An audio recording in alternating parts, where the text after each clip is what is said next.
Ang katanungan ko po ay ganito. Tatanong ko sa inyo, My question is, Itatanong ko lang ho. I just want to ask, Tatanong ko lang po kung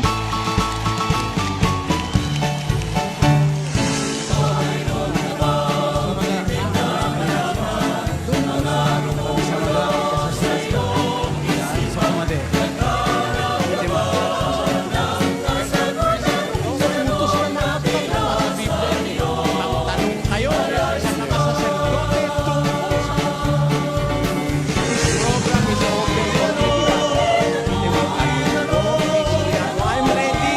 Sasagutin ko kayo. Pero kung gusto mo ng kompletong sagot, itanong mo.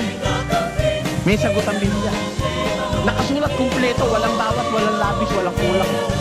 Kaya ang sabi ng mga apostol, matuto kayo sa amin, huwag hihigit sa bagay na nasusulat.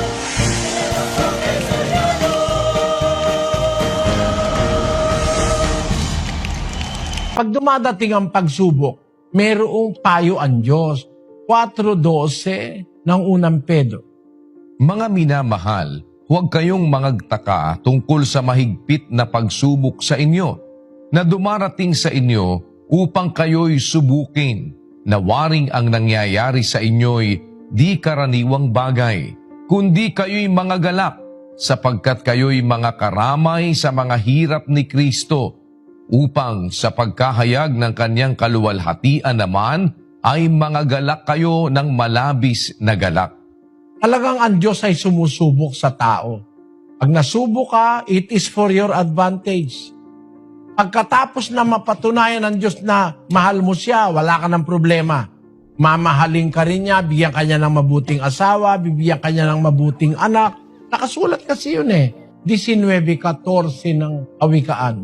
Bahay at mga kayamanan ay minamana sa mga magulang, ngunit ang mabait na asawa ay galing sa Panginoon. Kung mahal ka ng Diyos, bibigyan ka niya ng matinong asawa, di ba?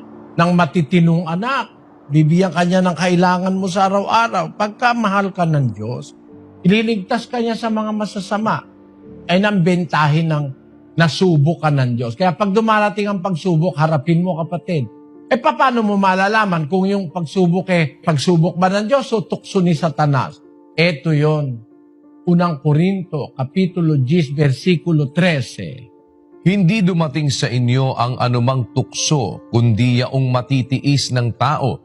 Datapwat tapat ang Diyos na hindi niya itutulot na kayo'y tuksuhin ng higit sa inyong makakaya, kundi kalakip din ng tukso ay gagawin naman ang paraan ng pag-ilag upang ito'y inyong matiis. Ang Diyos hindi papayag na tuksuhin tayo ng higit sa makakaya natin. Ibig sabihin, ang Diyos pa rin ang may kapangyarihan para pagbawalan niya si Satanas na manunukso. Kasi ang manunukso si Satanas Lucas 4:1. At si Jesus na puspos ng Espiritu Santo ay bumalik mula sa Jordan at inihatid ng Espiritu sa ilang. Sa loob ng 40 araw na tinutukso ng Diablo at hindi siya kumain ng anuman ng mga araw na yaon. Ang manunukso, kapatid, ang Diablo Biyak kita ng halimbawa ng tukso, no?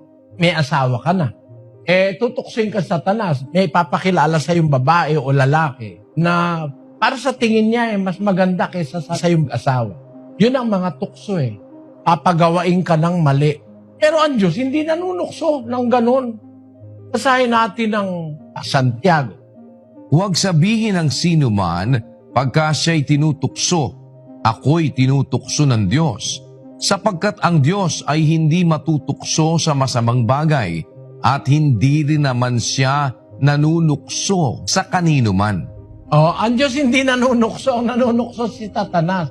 Ang tukso, temptation yan Ang temptation, papainan ka ng bagay na matetempt ka, na parang gusto mong gawin. Yun ang gusto ng laman mo. Halimbawa, may nakita kang pera, walang nakakakita, meron kang nakitang sing-sing na brilyante, titingin-tingin ka, sabi ni Satanas, wala naman nakakakita, kunin mo na. Wala naman nakakakita, tanggapin mo na yung lagay. Yun ang mga klase ng tukso. Hindi ang Diyos ay nanunukso. At kung manunukso sa si Satanas, masyadong mabigat ang ipapanukso sa'yo, hindi papayag ang Diyos na tuksoin ka ng higit sa iyong makakaya. Ano ang intensyon ng Diyos? Kaya niya sinusubukan ng tao. Basahin natin ang 13:3 ng Deuteronomio. Ay huwag mong didinggin ang mga salita ng manghuhulang yaon o ng mapanaginiping yaon ng mga panaginip, sapagkat sinusubok kayo ng Panginoon ninyong Diyos upang maalaman kung iniibig ninyo ang Panginoon ninyong Diyos ng inyong buong puso at ng inyong buong kaluluwa.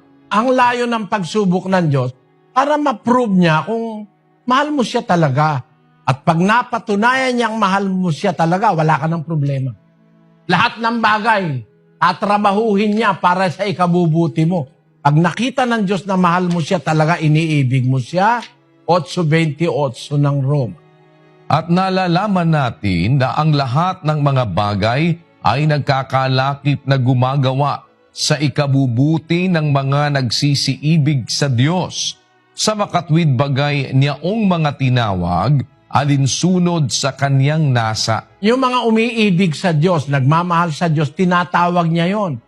At pagka ikaw ay napatunayan ng Diyos na iniibig mo siya dahil nasubukan na niya, nalalaman ka natin, sabi ni Pablo, na lahat ng bagay nagkakalakip gumagawa sa ikabubuti ng nagsisiibig sa Diyos. Pag minahal ka ng may-ari ng lahat ng bagay, wala ka ng problema. Wala ka ng alalahanin kasi mahal ka ng Diyos eh. Pwede niyang iligtas ka sa mga disgrasya. Pwede ka iligtas sa masamang kapwa-tao. Pwede ka niyang iligtas sa mga iba-ibang masasama sa buhay. Ano? Kasi iniibig ka niya, magagawa niya na ang lahat ng bagay magkakasamang gumawa lakip-lakip para sa ikabubuti mo. Kaya tayo sinusubok ng Diyos. Kasi pag nasubok niya na tayo, aangkinin niya tayo na tayo kanyang mga anak na dumaan sa pagsubok.